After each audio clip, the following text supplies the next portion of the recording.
Muito bem, Marcos capítulo 4, eu quero ler toda essa história aqui, que ela é muito interessante.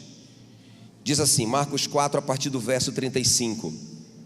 Naquele dia, de tardinha, Jesus disse aos seus discípulos: vamos para o outro lado do lago.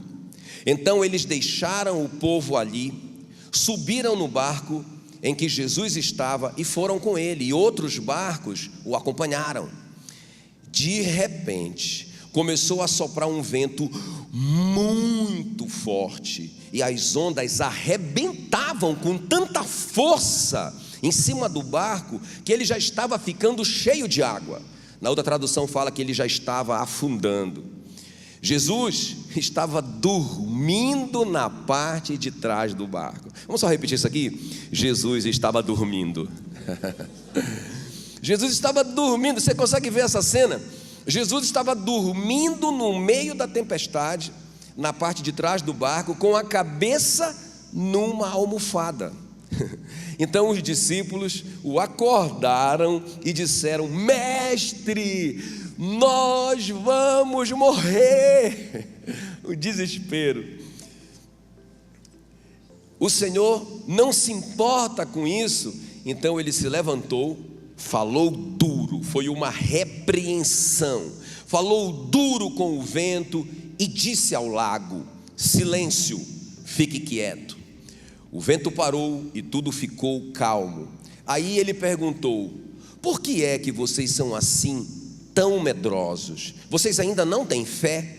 E os discípulos, cheios de medo, diziam uns aos outros: que homem é este, que manda até no vento e nas ondas? Por favor, deixa a sua Bíblia aberta aqui em Marcos 4, eu quero orar por você. Espírito Santo querido, muito obrigado por essa oportunidade que nós temos de estarmos diante da tua poderosa palavra. Eu creio que nós não temos aqui um ensino meramente humano, mas eu creio que o Senhor realmente quer falar com a tua igreja nessa noite. E eu quero me colocar nessa posição humilde de um mensageiro do Senhor. Quero ser fiel naquilo que o Senhor colocou no meu coração para compartilhar com a tua noiva. Senhor, em nome de Jesus, traz revelação no nosso coração. Muda a nossa vida pela tua palavra poderosa. Em nome de Jesus nós oramos e te agradecemos, amém. Então vamos ver aqui, gente, essa cena comigo. Vamos entender isso aqui, muito interessante. Eu tenho certeza que a sua vida nunca mais vai ser a mesma depois dessa palavra. De coração. Quando eu falo isso, eu falo de coração. Então preste bem atenção. Uma tempestade terrível, que o versículo 37 fala que as ondas arrebentavam com tanta força em cima do barco que ele já estava afundando. E é interessante porque nós não estamos falando aqui de um passeio no lago, né? Aqui de Palmas. Nós estamos falando, irmãos, de uma travessia. Nós estamos falando de pescadores experientes, não é? O Pedro, o Tiago, o João, pescadores muito experientes, que deram o veredito. Eles falaram para Jesus: nós vamos morrer. Então não é brincadeira, a coisa é séria. Se fosse eu naquele barco, não é? Que não tenho experiência nenhuma, o que eu falasse ali não teria muito significado. Mas esses homens experientes, eles estão pensando mesmo que eles vão morrer. O negócio está muito sério, irmãos, e Jesus está dormindo. Nós vamos entender isso aqui. Jesus pega o travesseirinho dele, a almofada dele, aproveita o balanço daquele barco e tira um cochilo. Ele dorme, irmãos, e isso aqui é muito importante. Essa é a chave dessa palavra nessa noite. Ele está dormindo no meio da tempestade. E eu quero te mostrar que a vitória de Jesus sobre aquela tempestade, porque vocês viram, né? Ele não só teve uma vitória contra a tempestade, porque ele repreendeu a tempestade, o texto diz. Ele sabia que aquela tempestade não era comum, porque ele tinha uma missão do outro lado. Eles chegaram em Gadara, eu vou te mostrar isso. E ali em Gadara eles encontraram um homem horrivelmente possesso por legiões de demônios. Quem está acompanhando essa história? Não é? Quando eles chegam do outro lado, eles já encontram essa situação. Jesus sabia que tinha um impedimento ali para ele chegar em Gadara. Ele sabia da missão que ele tinha do outro lado. Ele não estava passeando de barco. Então ele sabia que tinha uma guerra espiritual envolvida ali. Mas ele não só venceu aquela tempestade que estava ameaçando a vida deles, mas ele também venceu, a gente vai ver, aqueles demônios que estavam possuindo aquele homem. E eu vou te mostrar que ele fez isso deitado no travesseiro dele, ali na popa do barco. Foi ali que Jesus venceu. Foi naquele lugar de descanso em Deus que ele obteve essa vitória. Quem está me entendendo? Então qual que é o nosso tema nessa noite? O poder do descanso. Eu quero te mostrar que existe um poder, irmãos, em nós descansarmos. E uma geração, não é, que não descansa. A nossa geração é a geração que não sabe o que é descanso. Pelo contrário, é a geração do frenesi, a geração que nunca para, a geração que nunca busca a popa do barco para ficar com Deus, não é? A geração que sai para resolver e irmãos, e não está funcionando. Quem está me entendendo? Por isso que eu digo que essa palavra é para nós, é uma palavra providencial. Abra o seu coração, porque Deus quer fazer grandes coisas na nossa vida, mas a gente está correndo demais. Então veja bem, vamos ver aqui comigo essas três coisas, né, que o descanso produz. O poder do descanso. Vamos ver aqui nessa história o que o descanso de Jesus ali na popa do barco produziu. Então, em primeiro lugar, o descanso produz revelação. Diga bem forte isso comigo: o descanso produz revelação. Olha o que diz o versículo 35. Naquele dia de tardinha, Jesus disse aos discípulos: vamos para o outro lado do lago. Irmãos, olha aqui para mim, ó. Jesus, quando ele falou isso, quando Jesus fala, vocês sabem, é a palavra de Deus, ok? Ele é o Deus encarnado. Toda vez que você, até tem algumas bíblias que tem as palavras de Jesus em vermelho, que é a palavra de Deus. Tudo que Jesus diz, tudo que Jesus disse foi a palavra de Deus, ok? Então quando Jesus disse assim para os discípulos: pessoal, vamos para o outro lado do lago. O que foi isso? O que foi isso? A palavra de Deus, não é? Foi um comando, muito bem. Mas não só um comando, mas foi uma promessa: nós vamos chegar do outro lado. Mas irmãos, quando veio a tempestade, porque às vezes a gente recebe uma promessa de Deus ou um comando de Deus e a gente se dispõe aí, não, beleza, vamos lá, Deus mandou, Deus falou, eu vou. Mas irmão, deixa eu te falar, sempre vai ter tempestade. Vai ter tempestade. Nós ouvimos hoje, né, uma palavra da Nadia no Tadel, que eu saí daqui me tremendo, né, da unção da palavra. Que ela lê um texto que dizia assim, que Deus falou com o povo de Israel: eu não vou tirar todos os gigantes da terra, para que vocês aprendam a guerrear. Irmãos, pensa um povo que estava lá no Egito, que era escravo, que Deus vai abrindo o mar, vai providenciando carne para eles, água da rocha, mas eles não sabem lutar. Então a gente entra na fé e a gente quer que os milagres aconteçam, beleza, vai acontecer mesmo. Só que para que a gente conquiste o que Deus tem para nós, a gente vai ter que vencer gigante, a gente não sabe lutar. E Deus vai deixar um gigante na nossa vida. Eu não sei se você pode dizer glória a Deus por isso. Não é? Deus vai deixar uns gigantes de propósito. Qual que é o objetivo? Treinar a gente. Então Jesus recebe, dá a palavra para os discípulos: vamos para o outro lado. Era uma palavra, era um comando, também era uma promessa. Deus te dá um comando e te dá uma instrução. Sempre é assim. Toda promessa vem seguida de uma instrução. Deus manda e ele vai te dizer como fazer. Deus manda o Noé construir uma arca e vai dizer as medidas da arca. Primeiro engenheiro naval, sem faculdade, deu tudo certo, a arca não virou. Inclusive ali tem as medidas certas que a engenharia naval usa. Então veja bem, Deus deu um comando e deu uma promessa: nós vamos chegar. Mas irmão, escuta, onde que estava o foco dos discípulos? Na tempestade.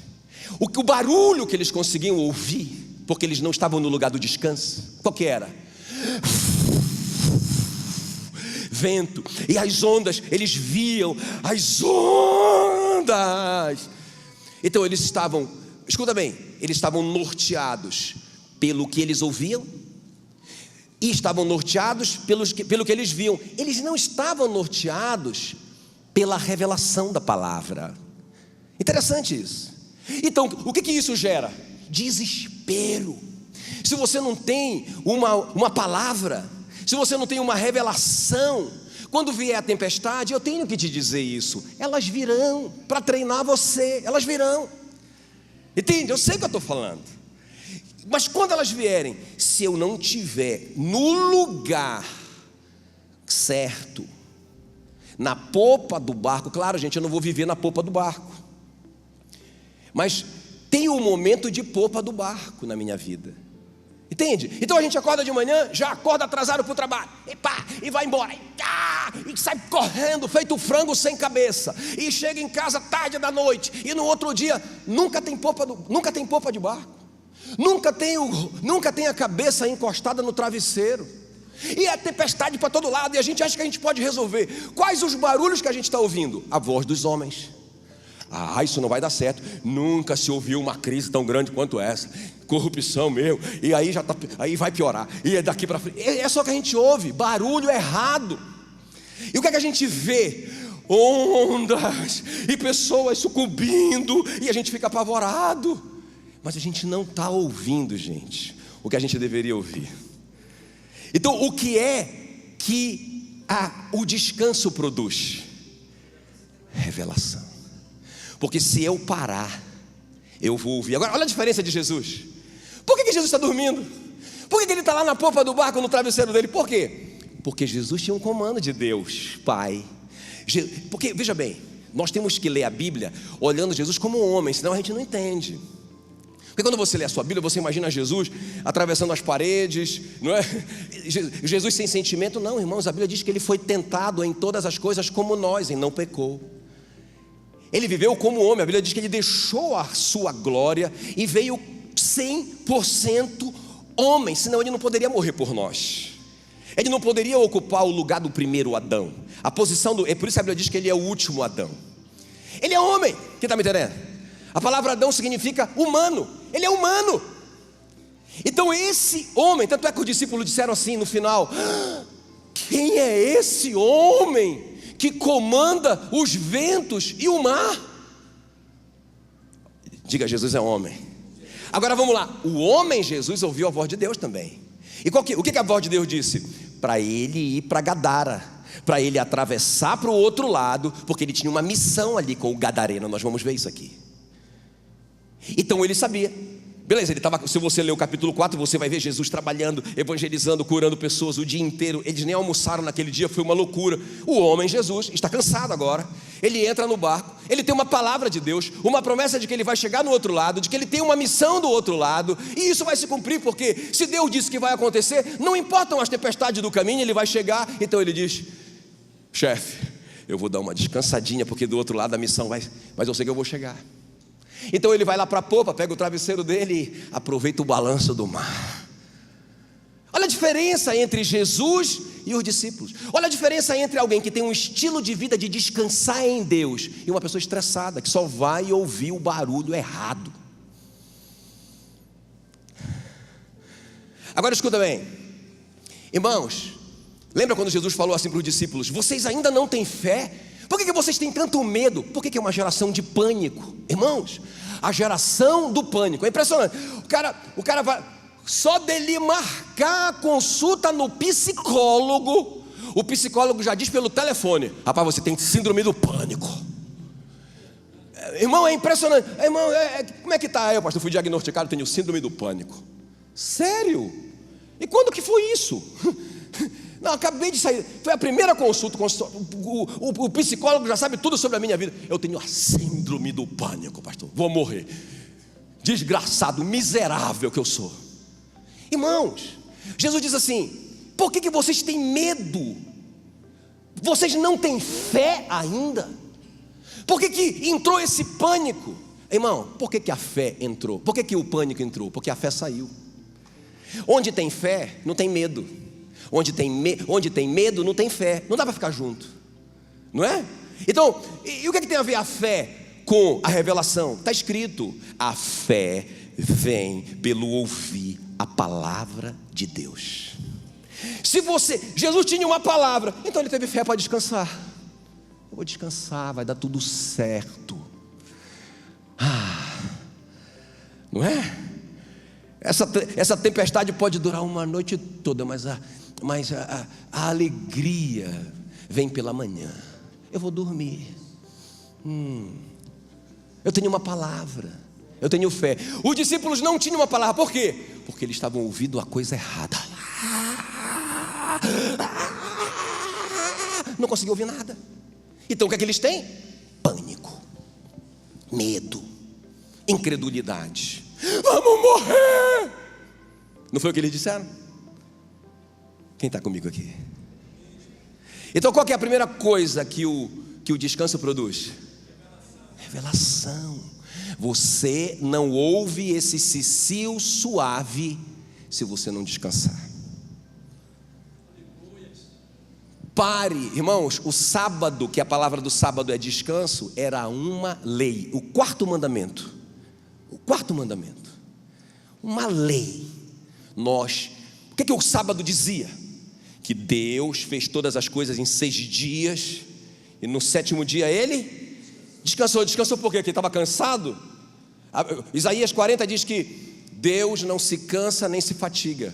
Ele descansou do quê, irmãos? Ele parou para contemplar o que ele fez nos 6 dias. Tanto é que depois que ele fez, ele disse: viu Deus que isso era bom. Quando ele fez o homem, ele disse: não, aqui eu caprichei demais, é muito bom. Então o sábado era um memorial, era uma mensagem de que Deus ele não só criou todas as coisas, mas que ele estava no controle de todas as coisas. Então toda semana o povo pensava nisso. Hoje é sábado, é o dia que Deus parou para contemplar essa maravilha que ele criou, que sou eu, igual o pastor Ricardo, não é? Que ele disse que ele é uma maravilha, não é? Por dentro ele está falando isso, né? Quem está me entendendo? Vamos ver, segunda coisa aqui, vamos avançar. Então a primeira coisa, né, o primeiro fruto, vamos dizer assim, do descanso, o que o descanso produz é a revelação. E quem tem revelação tem fé, porque a fé vem pelo ouvir a palavra. Se você não parar para ouvir, você não vai crer. E se você não crer, você não agrada a Deus. A Bíblia diz: sem fé é impossível agradar a Deus. Essa é a vitória que vence o mundo, a nossa fé. Ok, querido? Ninguém tem fé porque vem na igreja. Eu estou indo na igreja da paz, né? Então, não é isso. É a popa do barco. É o seu travesseiro que vai revelar a palavra para você. Muito bem, em segundo lugar, o descanso produz autoridade. Olha só que coisa interessante, gente. Versículo 41. Diga comigo: o descanso produz autoridade. Diga comigo: o descanso produz revelação. O descanso produz autoridade. Como assim? Vamos entender. Versículo 41. Os discípulos, cheios de medo, diziam uns... Irmão, eu estou falando de discípulos, eu não estou falando de gente que não conhece Jesus. Eu não estou falando de pessoas que estavam ali para receber o milagre. Eu estou falando de gente que andava com ele. Estão apavorados. Olha só como que é. Estão apavorados. Os discípulos, cheios de medo, apavorados, diziam uns aos outros: que homem é este que manda até no vento e nas ondas? Então eles perceberam a autoridade de Jesus. Jesus, ele falou duro, né? O texto fala que ele falou duro com o vento. Ele falou: cala a boca, vento, você está atrapalhando dos meus filhos ouvir a minha voz. Cala a boca, não é? E falou para as ondas: calma, quieta, fica quieta aí. Eles estão olhando vocês e estão distraídos. Sabe, não foi assim Jesus deu uma ordem. Ele estava assim quase que, né, vamos dizer, bravo com aquela intervenção de Satanás ali, com Satanás atrapalhando a missão. Ele percebeu isso, então ele deu um comando. E os discípulos perceberam: meu Deus, que homem é esse que tem autoridade sobre as circunstâncias dele? Que tipo de homem que nós somos? Que as circunstâncias nos fazem como crianças desesperadas. Nós vamos morrer.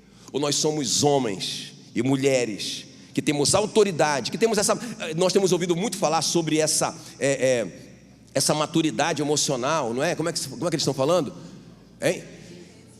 Inteligência emocional. O que é inteligência emocional? Inteligência emocional é eu ter domínio da situação, eu saber lidar com o meu emocional. Uma tempestade. Calma, eu vou lá para a popa. Eu vou orar. Eu vou ler minha Bíblia. Eu vou ficar quieto. Eu não vou sair daqui tomando uma decisão desesperada. Calma, não é?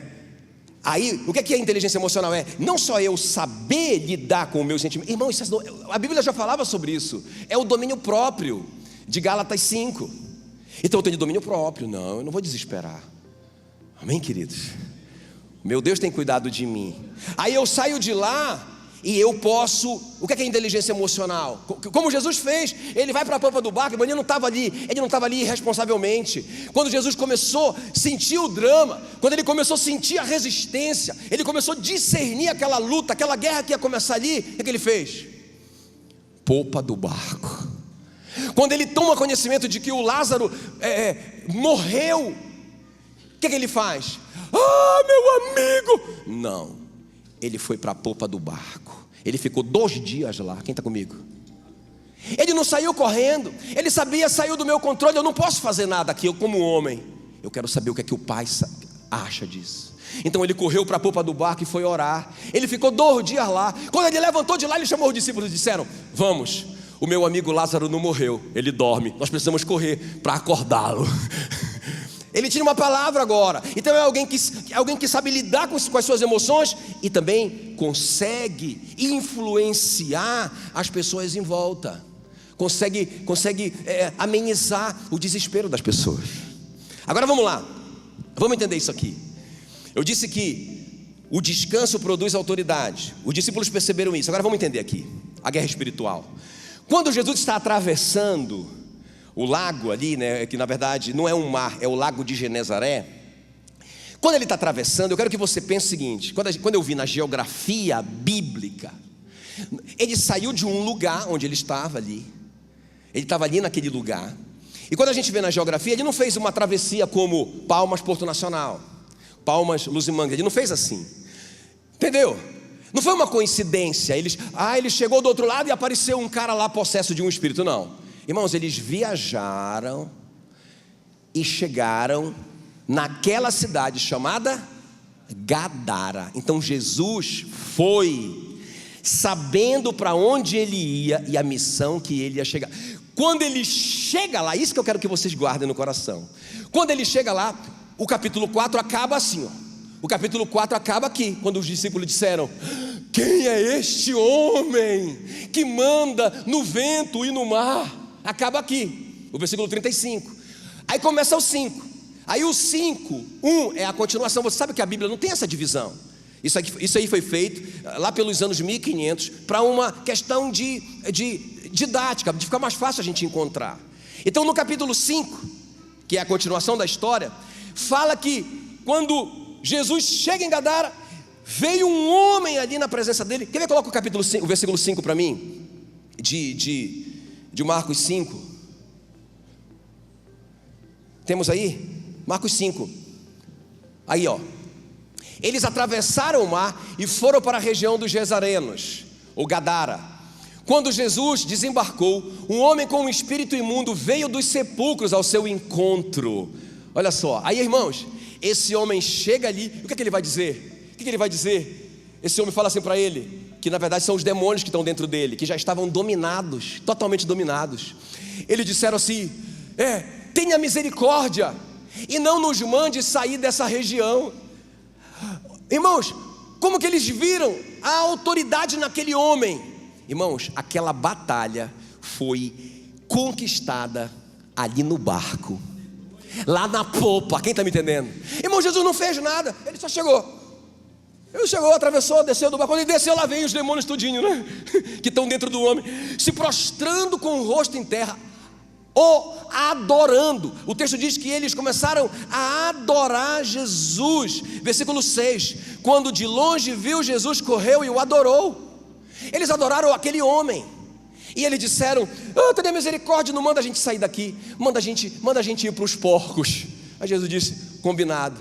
Por quê? Porque era uma região de Israel que não podia comer porco, não é? E Jesus falou assim: esses caras estão tudo desviados, estão quebrando a lei, pode entrar nos porcos.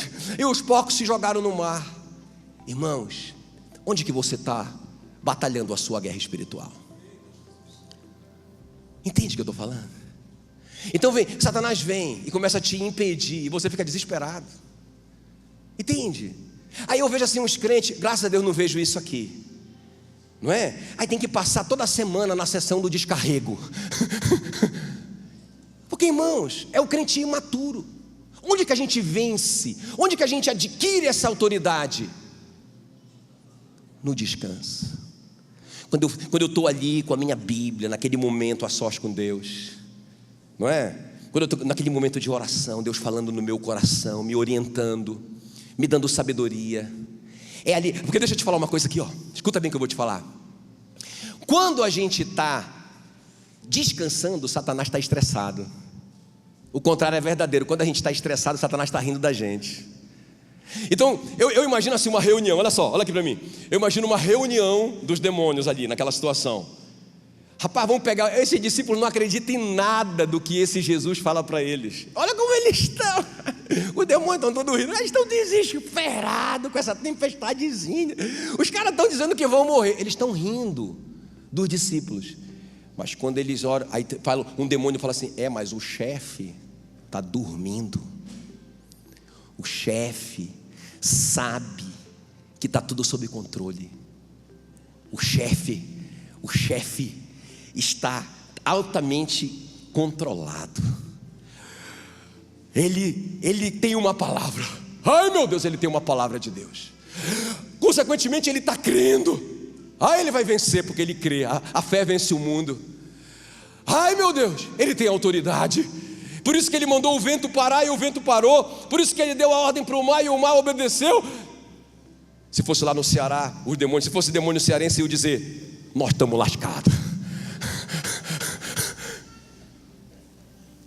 Então quando Jesus chega ali, aqueles demônios já estão todos subjugados.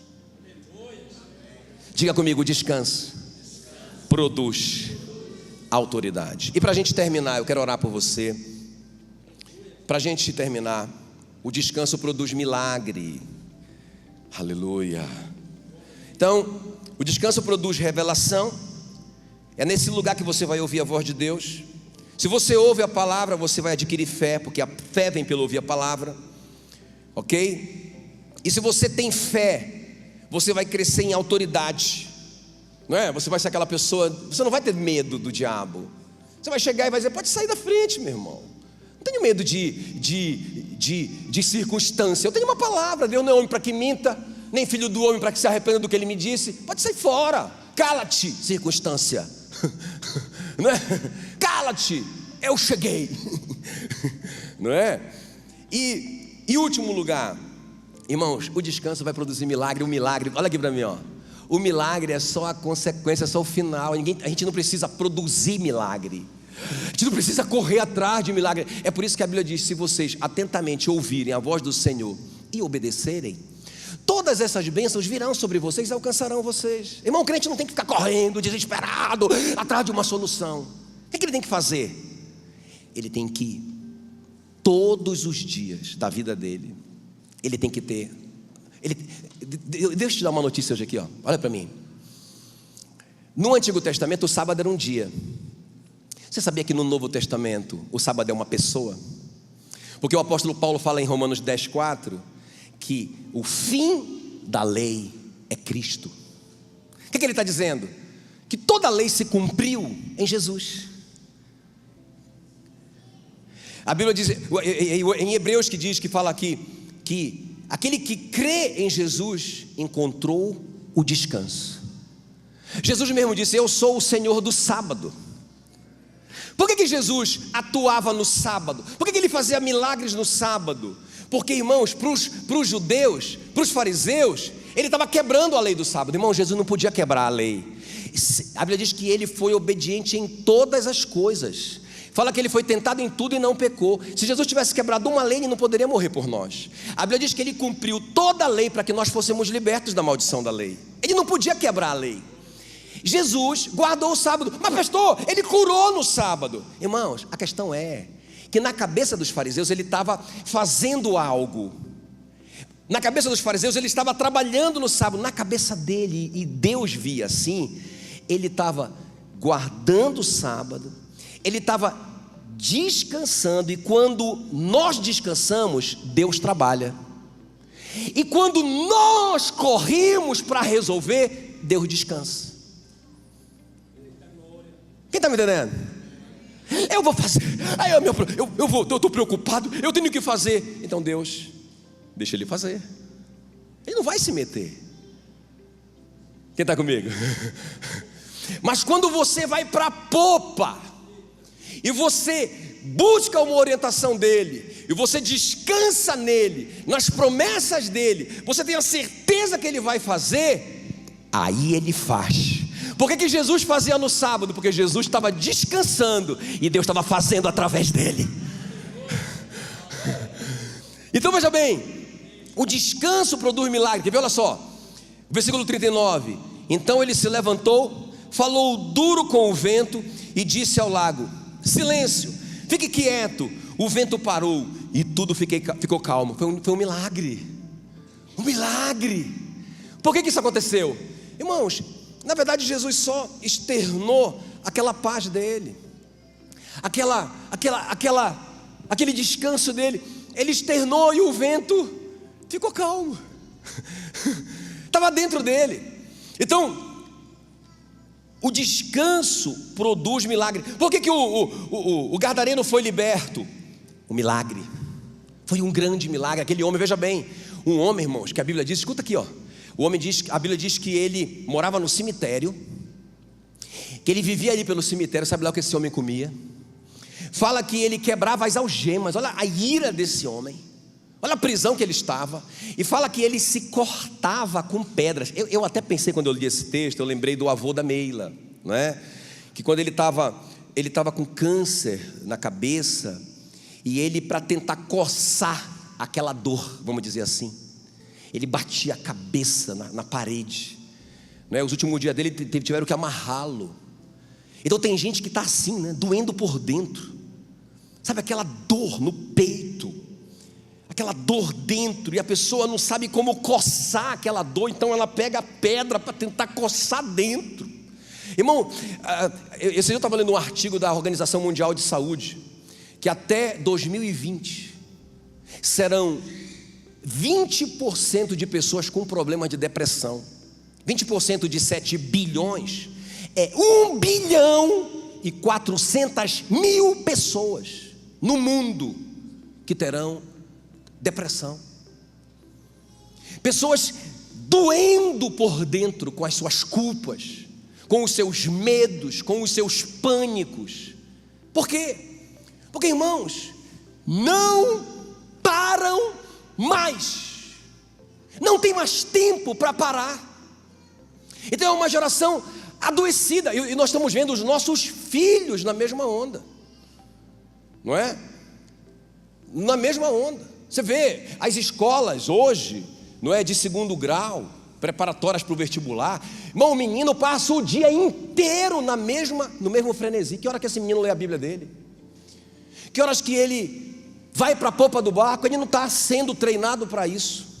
Quando vierem as tempestades, acontece o que tem acontecido na nossa geração. Os caras pulam de cima do prédio, mata a namorada, dá um tiro na cabeça, fuzila todo mundo na escola, doentes emocionalmente. Entende o que eu estou falando? Irmãos, a palavra é: hoje é sábado, amanhã também é, e depois de amanhã também é, porque o sábado não é um dia, é uma pessoa. Então a questão não é guardar um dia, a questão é guardar um relacionamento.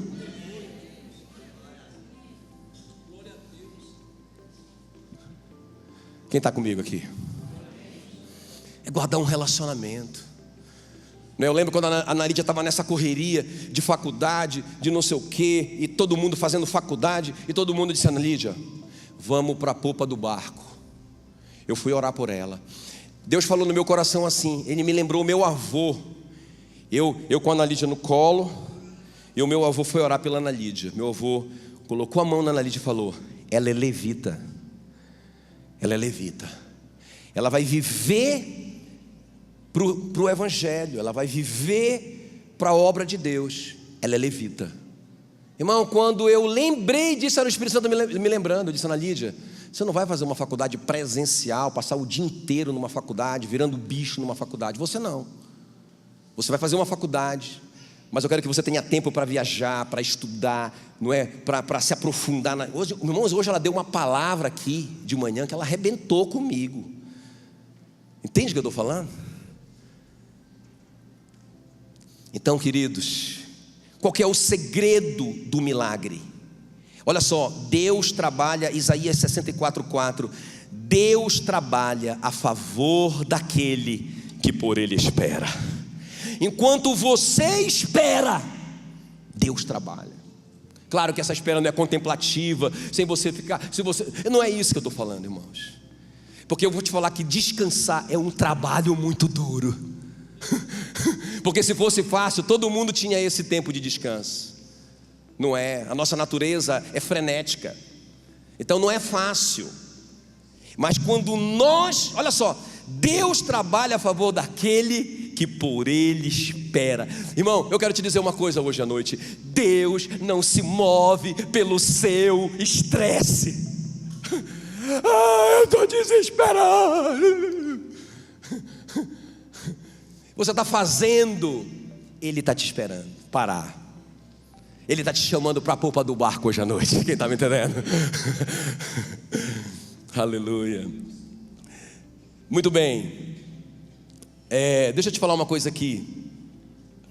O melhor de Deus, diga comigo, o melhor de Deus vem pelo descanso.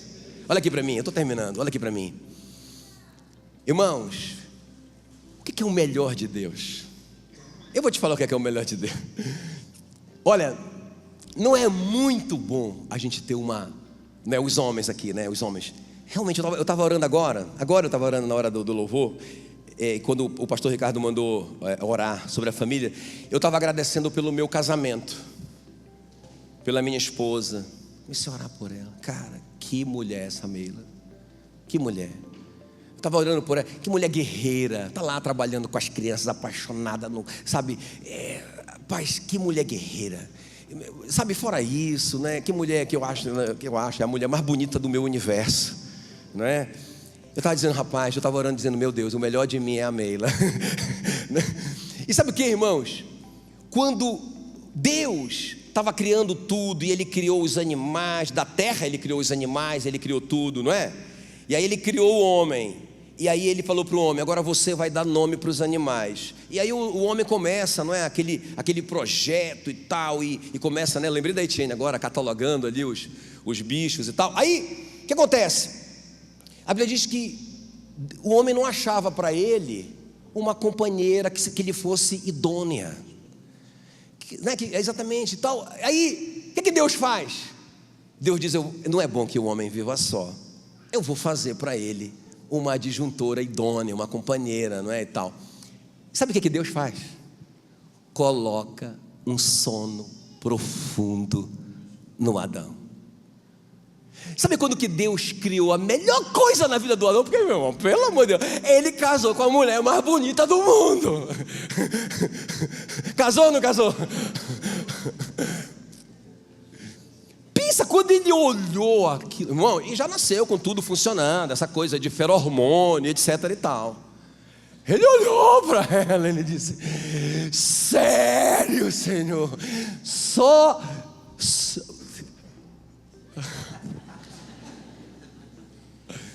Mas quando que Deus deu o melhor? Irmão, o melhor do Adão não era todo aquele universo só para ele, todo aquele paraíso só para ele. Eu vou te falar uma coisa: o melhor dele era aquela mulher. Só os homens digam aleluia. As mulheres digam glória a Deus, agradecidas pelo elogio. quando que Deus vai te dar o teu melhor, a tua maior necessidade que você nem sabe? O Adão nem sabia que ele tinha essa necessidade. Foi Deus que disse: não é bom que o homem viva só. Quando você descansar, quando você for para a popa do barco, espera no Senhor, confia nele, o mais é o milagre, Ele fará. Amém, queridos? Aleluia, aleluia.